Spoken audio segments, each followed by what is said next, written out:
Vogliamo fare una cancellata, vorremmo chiudere il passaggio dalle 8 di sera fino alle 6:30 del mattino, anche perché questo passaggio a quest'ora è soggetto comunque a delinquenza, a spaccio, a furti e persone anche poco raccomandabili. Pensano addirittura di installare una cancellata ai commercianti che si affacciano su Galleria Morello, il sottoportico che da Piazza Giorgione porta a Via Romanina. A Castelfranco il ritrovamento di una mannaia nascosta dietro un cumulo di mattonelle non è che l'ultimo di una serie di episodi preoccupanti registrati in zona, tra balordi, droga, rifiuti di ogni tipo e bivacchi al primo piano dello stabile sul retro. Cancello per chiuderlo alla notte e aprirlo alla mattina, poi si vedrà gli orari, eccetera, per evitare che la gente poi di notte si fermi qui a spacciare, a drogarsi, a ubriacarsi.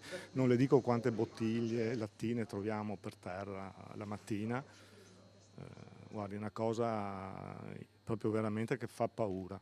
La richiesta è quella di poter procedere con il progetto di riqualificazione dell'area di proprietà della Fondazione Morello, ma con un passaggio aperto al pubblico, progetto del quale si parla da anni ma che fino ad ora non è stato approvato. La preoccupazione è anche per i numerosi ragazzi che frequentano la scuola di musica della Fondazione. La riqualificazione dell'area, che affaccia sul salotto della città, non è solo un tema immobiliare, afferma il presidente della Fondazione, Mirko Casteller. Qui sopra abbiamo 10 maestri che insegnano vari strumenti, siamo nella fase prima del conservatorio, di fatto, luogo strategico della Castellana, e mi trovo un flusso almeno di 50, 60, 70 studenti e famiglie collaterali.